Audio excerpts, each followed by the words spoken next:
Bonjour et bienvenue pour cette vidéo sur le couple divin. Cette vidéo est issue d'une canalisation qu'a reçue Florence en juin 2021 de la hiérarchie angélique et des énergies christiques.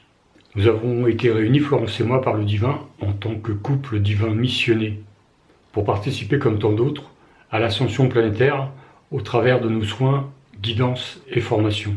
Il nous a également été demandé de retransmettre au plus grand nombre les textes reçus des plans de lumière en canalisation par Florence. Les guides nous ont toujours parlé en tant que couple divin. L'expression flamme jumelle n'est pas utilisée lors de nos guidances. C'est une expression qui est inventée par l'humain, mais qui n'existe pas dans le divin. Le couple divin.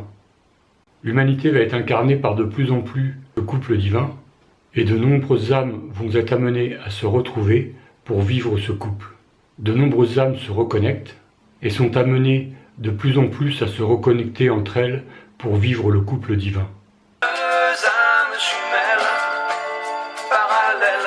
La plupart des couples que nous avons incarnés ou incarnons toujours sont des réunions d'âmes qui viennent régler des liens karmiques, qui viennent se faire travailler mutuellement au travers des expériences qu'ils vivent.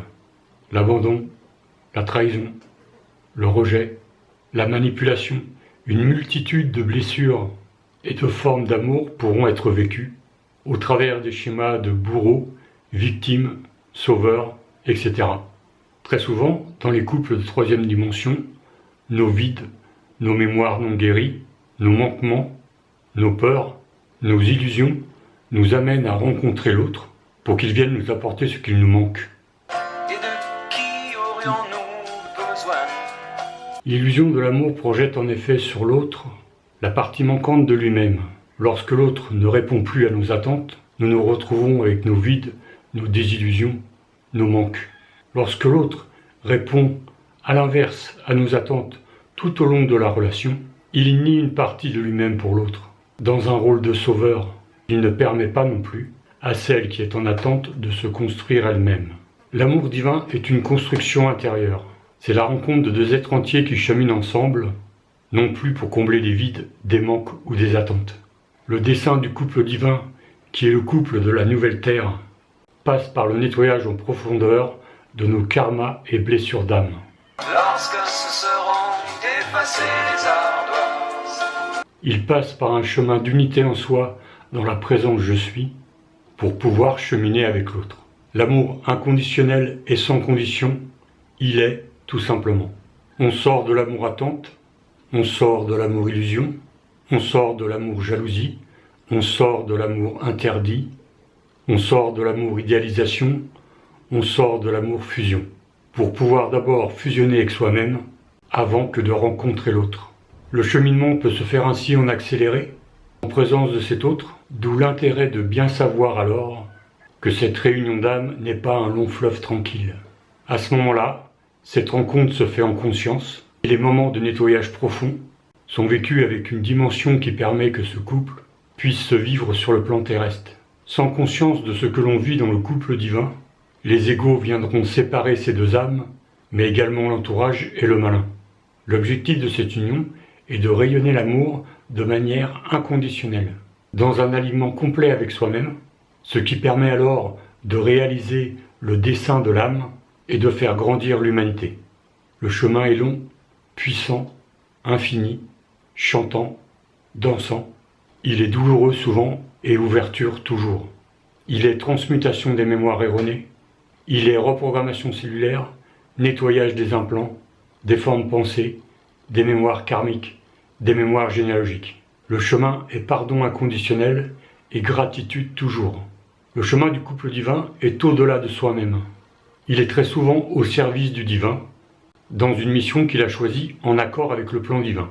Le choix de la période d'incarnation a une grande importance également. Et si c'était le contraire au final de l'amour? Coucou à vous tous, Alors pour ma part, la rencontre avec Rémi au sein du couple divin m'a vraiment permis de sortir de l'illusion de l'amour. Ça m'a vraiment permis de sortir de la volonté de fusionner avec l'autre, de sortir vraiment d'une envie égotique, de vivre l'amour-passion avec l'autre. Pour moi, l'amour, c'était vraiment être tout pour l'autre, être là pour l'autre toujours. C'était vraiment cette vision-là de l'amour, cet amour-fusion. Aujourd'hui, pour moi, l'amour passe avant tout par un chemin d'amour en soi, de guérison, de pardon profond, toutes les parties de soi-même, hein, sur tous les plans et espace-temps de nous-mêmes, de réconciliation profonde et totale hein, de toutes les parties de soi-même, là aussi sur tous les plans et espace-temps. C'est vraiment très très important ce chemin-là, et c'est en ce sens que cette réunification parfois peut être douloureuse, mais elle fait tellement avancer, elle fait tellement grandir de manière extrêmement rapide. Vers les mêmes lendemains, nos habits sur les mêmes cintres. L'amour aussi, pour moi, aujourd'hui, c'est avant tout cheminer pour réunir toutes les parties de soi-même dans un profond chemin de guérison de l'être multidimensionnel que nous sommes tous. C'est vraiment un chemin d'intériorité, un chemin d'autonomie, mais un chemin de courage aussi. Parce que oser être soi, oser entreprendre ce chemin-là, dans la nature profonde de son âme, dans cet alignement profond avec soi-même, ça demande vraiment de travailler beaucoup sur soi, sur de nombreuses peurs. Il peut y avoir la peur de manquer, la peur de l'inconnu, la peur de l'autre, la peur du regard de l'autre, peu importe les nombreuses peurs qui s'éveillent. Mais il faut savoir que cette réunification va les démultiplier pour qu'elles remontent à la surface et qu'elles soient transmutées en une autre forme d'énergie, et une énergie de vie et de guérison. Pour soi, bien sûr, mais au-delà de soi, pour l'humanité tout entière, c'est très important. Tout travail qui est fait, c'est toujours pour soi, mais au-delà de soi. Alors, non pas dans les mêmes empreintes.